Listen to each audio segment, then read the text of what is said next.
Today's episode is brought to you by Smithburg Auto of Fairfield, Iowa, Henshaw Trailer Sales of Richland, Iowa, and the Packwood Locker, as well as the Cedar Rapids Titans, who made their debut on Round Guy Radio and was a tremendous success. We've got Coach Protratz of the Keokuk Chiefs. Welcome, program, Coach. Yes, thank you for having me on. Well, it's been a little while since I talked to you. I guess we'll just kind of review the kind of end of season things. Can you tell us a little bit about how you finished this year? Yeah, absolutely. So, the end of the year, we went and we won conference overall, which was a great accomplishment. I believe this was our first time outright winning conference since 2008. So, a great accomplishment for us boys basketball team here. And then we had a tough matchup against Burlington Notre Dame last couple weeks of the school year since our Centerville game got canceled. So, we went and we played against them at home and able to come away with a victory there, which was a great win for us.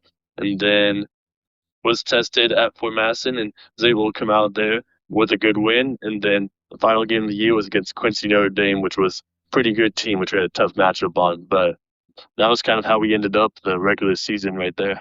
That's kind of interesting. You know, we started the season out on Round Guy Radio down Holy Trinity for a jamboree, and it was you playing Notre Dame, and you got a 2-point win that you kind of rallied at the very end of that game to get that, although it was just basically a half a game.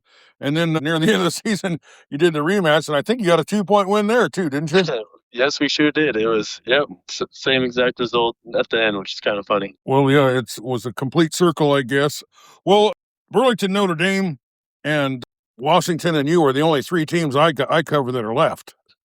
The playoffs, one thing about the playoffs I really don't enjoy is every single game, some kid that's a senior, their high school career ends, and you can see the pain in their eyes when it happens. But there's a lot of, it just doesn't take very long, and most of the teams are out as it is right now, but you guys are still left playing. Tell us a little bit, let's back up a little bit and talk about this season. Can you tell us, I think last I knew, Jaxon Clark down there was the state leader in reboundings and points. Did he finish that way, or? I believe so. I haven't looked recently, but I believe he finished state leader in rebounds and points. And then another great accomplishment for him also is he became the all-time scoring leader for our school in general this last couple of games here. So he is now the highest of high for the most points ever scored for Keokuk High School boys basketball. He also did something I never even heard of before, and he had 1,000 rebounds in his career. So let's just talk about that aspect of it. I mean, we've seen several guys, including a kid that's a terrific player that you would know very well, Nolan Guzman. He got his 1,000th point in that playoff game that you guys had against him. Yes. But tell us a little bit about 1,000 rebounds. I never heard of that. Oh, how many rebounds a night does the kid get? I think he averages around like 18 rebounds a night. Like it's insane, honestly. The amount of rebounds, the amount of activity he is on the boards, like it's almost like to us it seems like it's normal because we see it every single day, but that is not normal for anybody. You know what I mean? Like he is a magnificent talent, great activity on the boards, and that's one of the many reasons why he has 1,000 rebounds, because he's just active and makes sure he goes and gets the ball and makes sure he finishes it, does all that for us, which is fantastic. Well, it's got to really help to limit other teams to one shot at the basket instead of giving them two, and it's got to help you with a lot of transition points and just getting the ball back after the other team scores or shoots. I mean, without them scoring. Does you ever sit there on the bench and say, how did he do that? Or how did he get that many rebounds? Or does it just blow your mind like it does mine? Oh, absolutely. It really blows my mind all the time. I'm not going to lie. Like with him and honestly, other people on our team, some of the stuff we do sometimes, I'm like, how did we even do that? But I'm just lucky to be their coach and excited to see where they can really go with all this talent and just pure skill on our team. Well, it does sound like you got the talent and the skill there. Tell us a little bit about maybe a single game performance, maybe by Jaxon Clark, maybe by somebody else that impressed you during the season. I think probably the biggest impressive thing I've seen throughout the season was when Jaxon Clark scored 51 points on Fairfield near the start of the season. Like any kid scoring 50-some points in a high school game is unheard of, and when he did that, it's truly remarkable. Like, he was dominating that game in every aspect, and when you do that, it's a really very hard team to beat, especially when he's on like that. Yeah. Well, let's talk about maybe some of the teams that you played. Fort Madison didn't get off to a best start, but they were playing very well down the stretch. Nolan Guzman put a 51 point on you, but you were able to absorb that and win. Tell us a little bit about maybe I think you finished undefeated in the Southeastern Conference there. Tell us a little bit about maybe some of the challenges you had doing that. And in basketball, some nights the basket looks like a swimming pool and some nights it looks like a thimble. And you get the flus and you get injuries and you get a lot of starts and stops and bad weather. How were you able to kind of just get through all of those games when, every one of those schools is definitely trying to push you and get themselves a win on the board? Yeah, we talk about it all the time. Like, every conference game you do, every postseason game you do, it's going to be a difficult matchup. It doesn't matter how good or bad the team is on paper. They're going to come give you your best shot. And one of our big preaching moments is just having the brotherhood to really stick together and to play Keokuk basketball, executing the specific ways that we need to execute.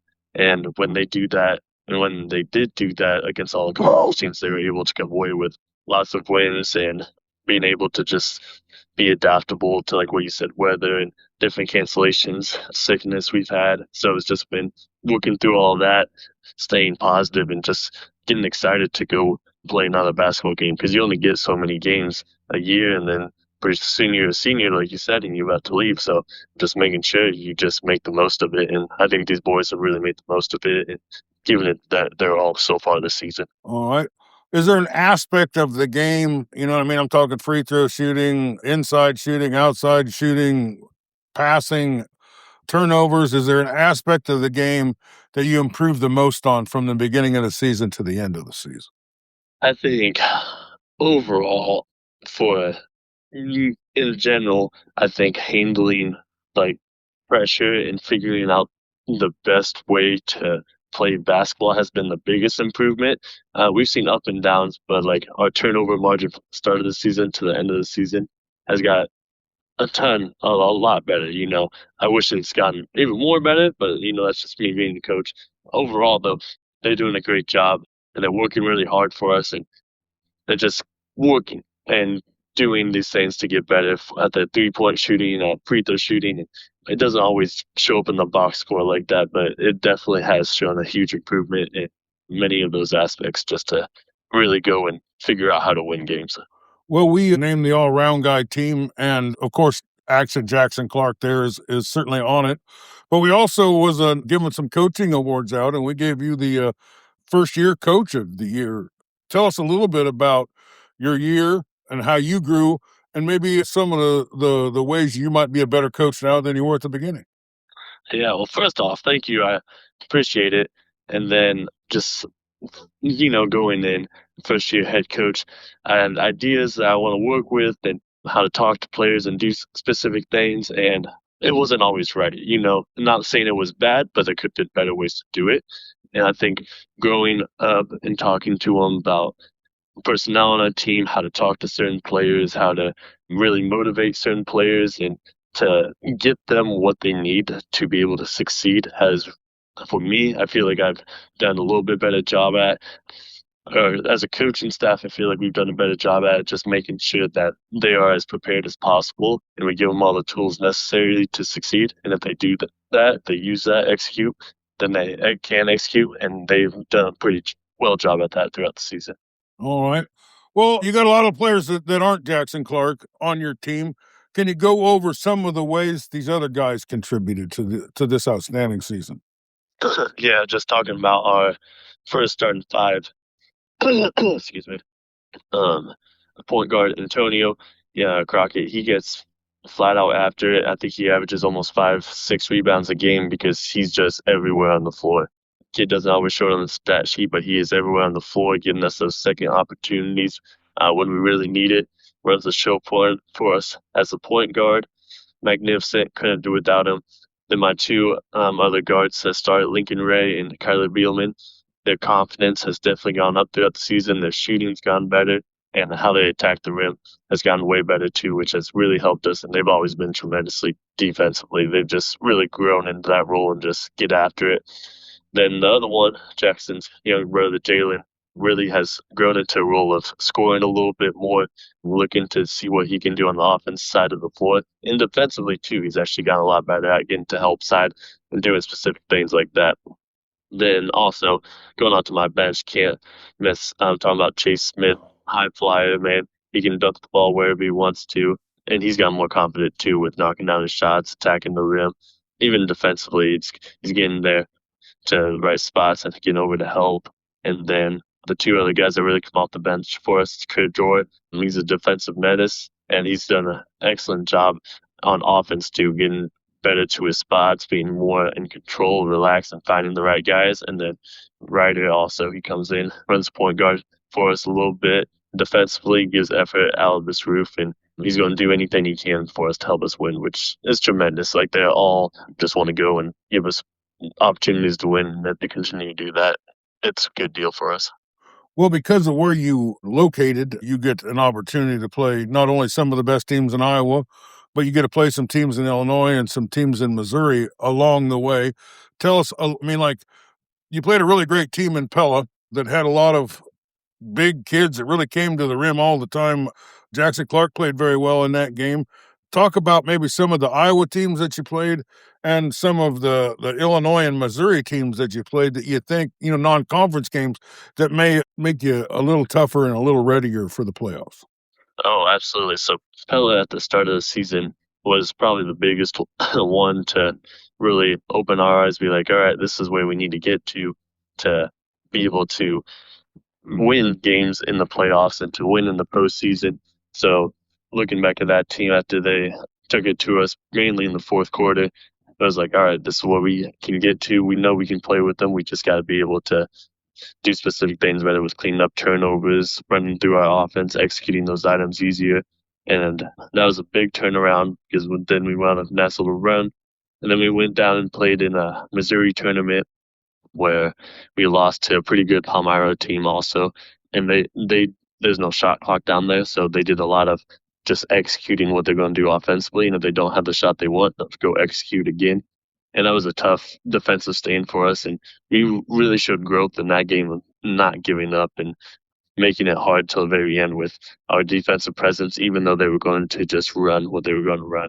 And then the last two, the one we went up and we played at Oskaloosa, tough challenge for our boys to go 2.5 hours or whatever that is to go play at Oskaloosa, who beat Pella twice this season. And we were able to bring it all the way down to the wire, and we just missed a couple shots there at the end, which made it more difficult for us overall.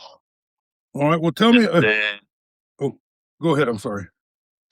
And then the very last one was Quincy Notre Dame, which was a bunch of athletic kids that just flat out got after it and made it very hard pressing.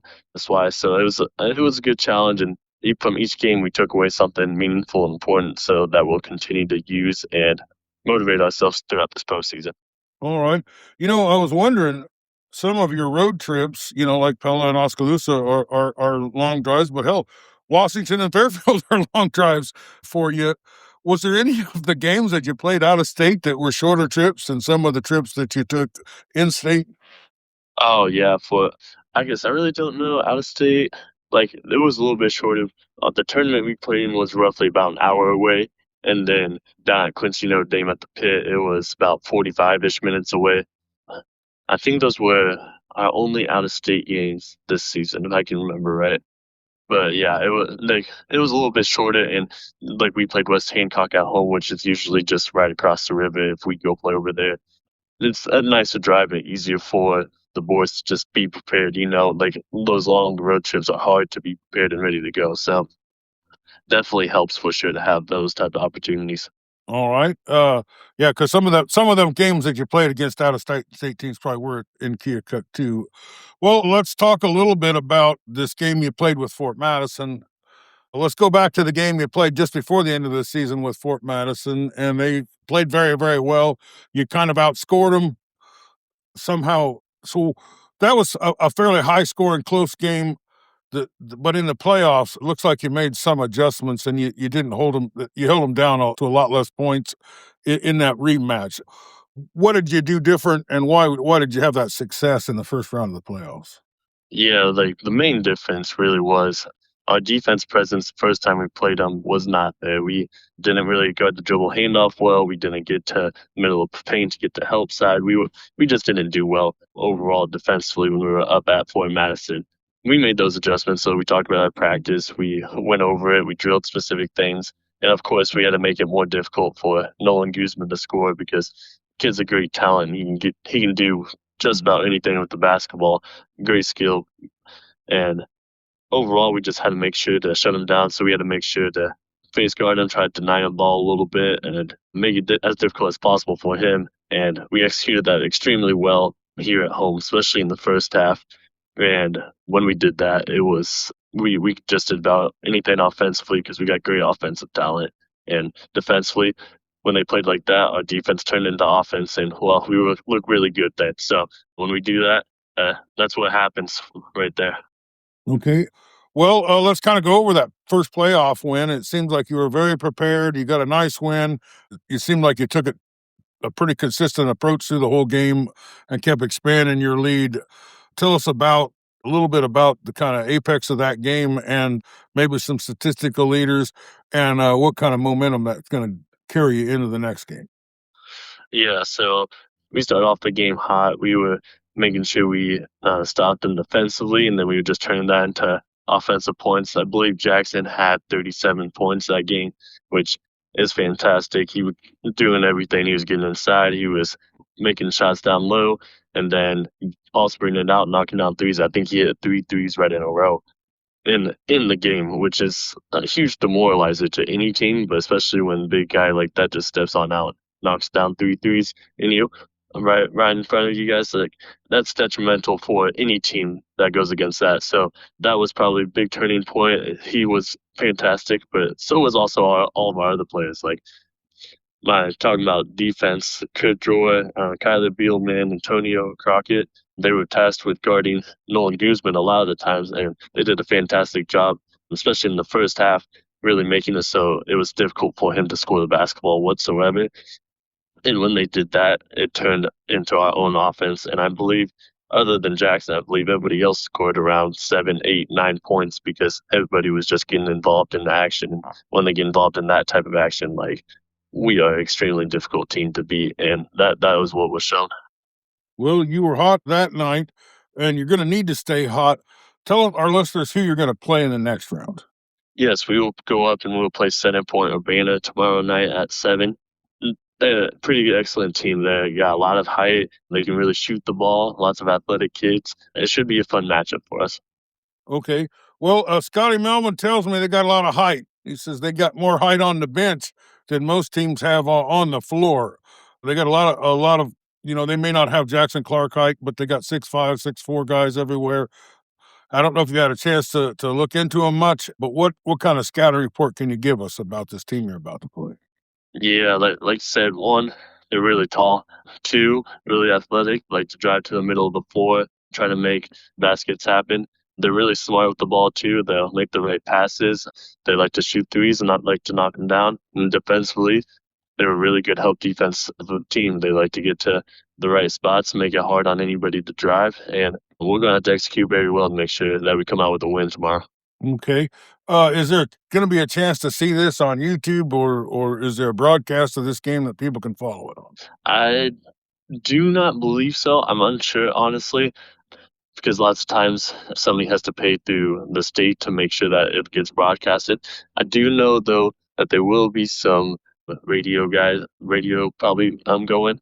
I know Joey Black for Keokuk does radio for us, which would be fantastic to listen to if people want to listen to it. And he'll definitely talk about the game and let everybody know what's going on. Yeah, I believe the broadcast fees will somewhere around $1,500 to broadcaster. Well, maybe this is just a second round for you guys. I don't know. How many games would you have to win to get to sub-state? Right now we're technically in our sub-state right now, and then if we win this game and then go win the next game, we would be at state. Okay, so 3 games and you win 3 games and you go to state. That's a different than the smaller schools. I guess they got to win 4 games to get to state. Well, coach, I don't have anything else for you. Do you have any other? Is there anything you want to talk about? We didn't get a chance to talk about. No, I don't think so. Just like if anyone's listening, maybe show up to Center Point Urbana, see what's going on. I think we can make things exciting and really make a run this year. All right. Well, thanks for taking some time with us. Congratulations on an outstanding season and a first round win in the playoffs. And good luck continuing your run. Sounds good. Thank you, sir. Appreciate it.